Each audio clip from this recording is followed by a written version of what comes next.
रचना है। कनक भवन दरवाजे पड़े रहो, कनक भवन दरवाजे पड़े रहो, कनक भवन दरवाजे पड़े रहो। जहाँ सिया राम जी विराजे पड़े रहो, जहाँ सिया राम जी विराजे पड़े रहो। अद्भुत अद्भुत रचना है। आवत जात संत जन दरसत, आवत जात संत जन दरसत। आते जाते कनक भवन के द्वार पर पड़े रहोगे तो आते जाते क्या होगा? बोले संतों का दर्शन होगा, जीवन धन्य हो जाएगा। इसलिए बस कुछ ना बने तो इतना ही कर लो। क्या? कनक भवन दरवाजे पड़े रहो, कनक भवन दरवाजे पड़े रहो। जहाँ सिया राम जी विराजे पड़े रहो, जहाँ सिया राम जी विराजे पड़े रहो। जहाँ श्री सीताराम जी विराज रहे हैं, बस केवल वहाँ पड़े रहो।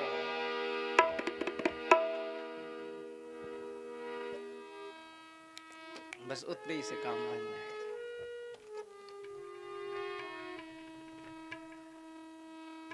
पड़े रहने से बात बन जाएगी। श्रोतव्यः कीर्तितव्यश्च, हमारे पास पूरा पद है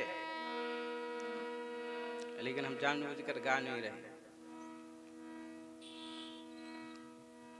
श्रोतव्यः कीर्तितव्यश्च स्मर्तव्यश्च इक्षिताभयम्, भगवान के नामों का कीर्तन करो,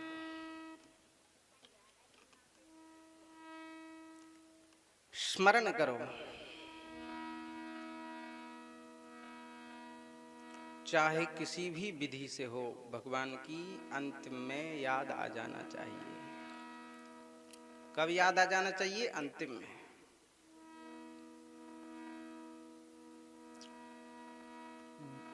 मनुष्य जन्म लेने की सार्थकता इसी में है कि मरते समय भगवान की याद आ जाए। जन्म लाभः परः पुंसाम अन्ते नारायण स्मृति। यदि अंतिम में भगवत स्मरण हो गया तो मानव देह प्राप्त करने का फल आपने प्राप्त कर लिया। और अंतिम समय यदि मकान दुकान बेटा बिटिया याद आते रहे, नाती पोता याद आते रहे, तो फिर हार गए बाजी। और अगर अंतिम समय भगवान की स्मृति हो गई, लेकिन ये भगवत स्मृति होती नहीं है। तो लोग कहते हैं जब अंतिम समय में ही भगवत स्मृति करना है तो अंतिम समय में ही भजन करेंगे, अभी से क्या जरूरत। अरे भैया, अंतिम समय में भगवान की स्मृति होगी उन्हीं को जो अभी से भजन में लग जाएंगे, नहीं तो अंतिम समय भगवत स्मृति नहीं होगी। क्योंकि तुलसीदास जी महाराज तो कह रहे हैं, जन्म जन्म मुनि जतन कराही, लेकिन अंतराम कही आवत नाही। इस पंक्ति के दो अर्थ हैं।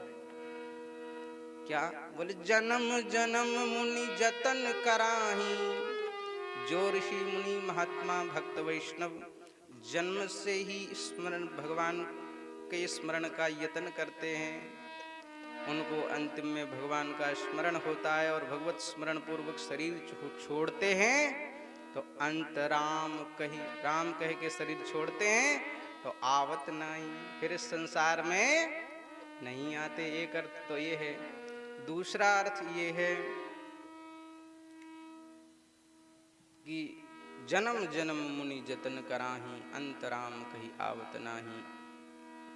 जन्म जन्म तक यतन करने वालों की जिह्वा पर भी भगवान नाम अंतिम समय आता नहीं है। ये भाग्यशाली हैं, बड़भागी हैं, अत्यंत भाग्यशाली हैं जिनकी जिह्वा पर निरंतर भगवान का नाम नाचता रहता है। बस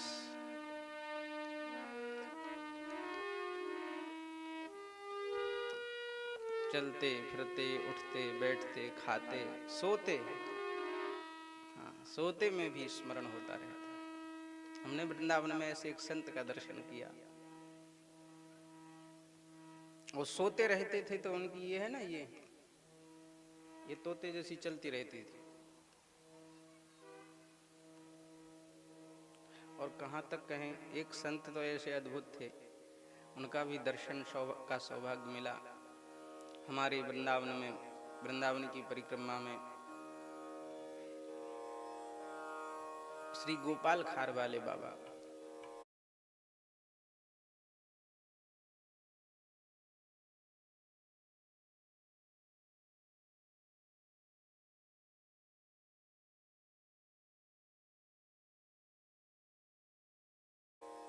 परम पूज्य प्रातस्मरणीय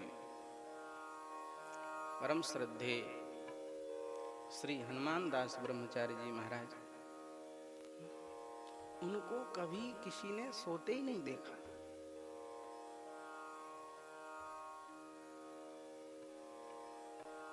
रात के 2 बजे चले जाओ तो भी माला लिए मिलते थे, 12 बजे चले जाओ तो भी माला लिए मिलते थे,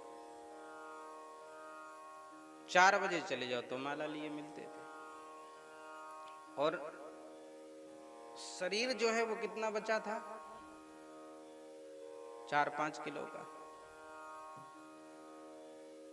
हजारा माला जब वो गले में डालते थे तो उनके शरीर से बड़ी उनकी माला थी, झोली थी।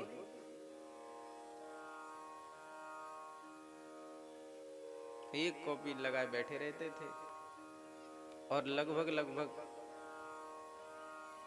150 वर्ष की अवस्था में उन्होंने शरीर छोड़ा। कितने वर्ष की अवस्था में? 150। एक बार परमहंस जी से, हमारे वृंदावन में जो मलुक पीठ की गौशाला है उसमें श्री परमहंस बाबा रहते हैं, उनके बारे में कुछ कहो तो वो नाराज होते हैं, इसलिए हमको डर लगता है उनके बारे में कुछ बताने से। 1-2 बार हमने कहीं कथा में बोला, उनको पता चल गया तो बाद में दर्शन करने गए तो खूब डांटा। और ऐसी गुरुजनों की आज्ञा भी है कि प्रकट रहें जब तक संत, तब तक उनके बारे में कोई रहस्य उनका उद्घाटित नहीं करना चाहिए, क्योंकि उन महापुरुषों को कष्ट होता है। लेकिन ये बात उनकी महिमा की नहीं है, इसलिए कह रहे हैं। उनसे एक बार चर्चा हुई गोपाल खार वाले बाबा सरकार की, कि महाराज आप तो वृंदावन में बहुत काल से विराज रहे हैं और आप समाधिस्थ महापुरुष हैं, कथा में बैठे बैठे खट दे समाधि में चले जाते, कोई प्रयास नहीं करना पड़ता, ना आंख मूंदना पड़ती ना नाक, जबरदस्ती बंद हो जाते सब अपने आप, जैसे कोई तारे बेड़े लगा रहा हो ना, ऐसे खट खट खट खट खट, बस अब उठा के ले जाओ। कमरे में बैठे बैठे समाधि लग जाएगी तो 3-3 दिन 4-4 दिन कमरे की न कुंडी खुलना, ना कोई बाहर आना न जाना। कभी कभी शौच करने जाते हैं वहीं लग जाती समाधि, तो उसी में बैठे रहते 3-3 4-4 दिन।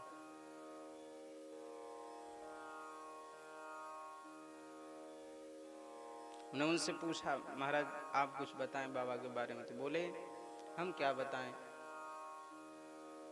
हमने तो कई बार कभी 2 बजे, कभी 1 बजे, कभी 1:30 बजे, कभी 3 बजे जाके देखा बाबा भजन करते हुए। कभी हमने अपने जीवन में हमने कई परिक्रमाएं लगाई वृंदावन की रात्रि में, लेकिन सोते नहीं देखा बाबा, न दिन में न रात में, बस निरंतर भगवत स्मरण। और जब उनका शरीर पूरा होने को आया तो थोड़े अस्वस्थ हुए, और अस्वस्थ और शरीर इतना था कि बोरी में बांध लो आप, बोरी में भर लो, बस इतना सा शरीर रह गया था, चिन्मय शरीर हो गया था, दिव्य शरीर हो गया। तो उनको हम लोग लेकर के, कुछ महात्मा लोग आगरा गए उनकी शरीर की चेकिंग कराने। तो जैसे ही उसने मशीन में डाला बाबा के शरीर को, उसने ऐसे कुछ कानों पे चढ़ा लिया और एक टीवी लगी थी उसमें देखता गया, और जैसे ही कानों पे चढ़ाया तो उसमें से आवाज आती है उस मशीन में से, बाबा बेहोश थे, मूर्छित अवस्था में थे, और उसमें से आवाज आ रही थी, राधा कृष्ण श्री वृंदावन, राधा कृष्ण श्री वृंदावन। वो मशीन फेंक के खड़ा हो गया डॉक्टर, ये क्या हो रहा है भैया, ये मूर्छित अवस्था में बहुत से हमने पेशेंट देखे, ये कहाँ से आ रहा है मूर्छित अवस्था में राधा कृष्ण श्री वृंदावन। नतमस्तक हुआ और कहा कि ये समर्थ पुरुष हैं, आप इनको जल्दी से जल्दी वृंदावन ले चलो। वृंदावन लेके आए और डॉक्टर ने सारी मशीनें लादी, अपनी डॉक्टरी की जो दुकान थी वो सब लाद के वो वृंदावन आ गया।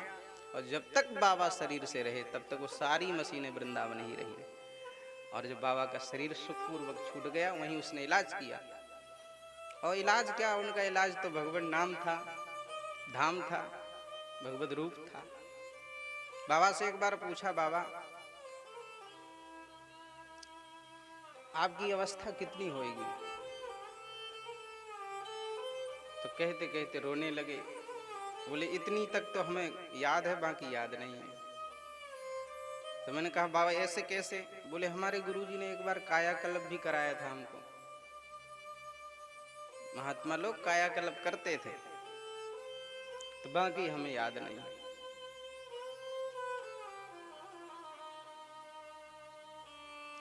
और मैंने कहा बाबा आपने लगभग 150 वर्ष की अवस्था तक भजन किया, बचपन से साधु हो गए, बचपन से ही भजन किया, तो अब तो आप नहीं आएंगे संसार में, अब तो मन भर गया होगा, तृप्ति हो गई होगी भजन करते करते। तो बाबा बोले डांटते हुए, उनकी भाषा अलग थी, वो हम यहाँ नहीं बोल सकते, उन्होंने जिस भाषा में कहा, लेकिन उसको हम कुछ उसको ठीक से कर देते हैं। महापुरुषों की तो सदुपकड़ी भाषा होती है, वो किसी के दाब धौंस में तो रहते नहीं। जब वो इस सृष्टि के मालिक की दाब धौंस नहीं सहते तो हमारी आपकी कौन सुने। बाबा बोले कहीं राम नाम जपने से मन भरता है, और जिसका मन भर जाए उसने नाम नाम का जप किया ही नहीं।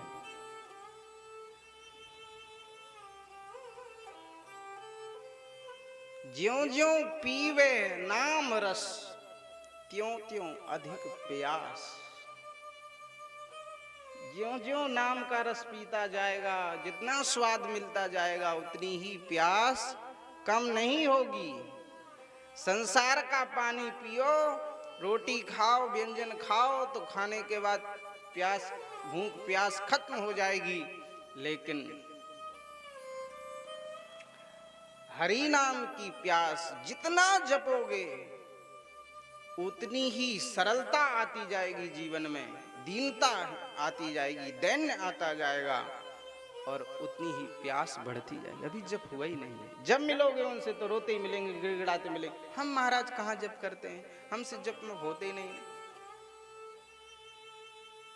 और निरंतर जप करते रहते हैं।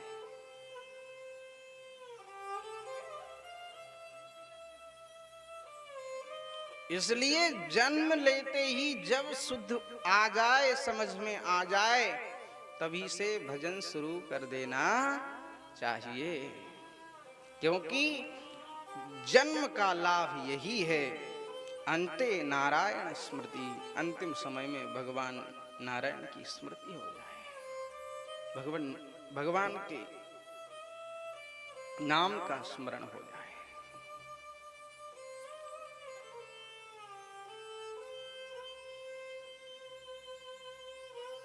हे राजर्षि परीक्षित,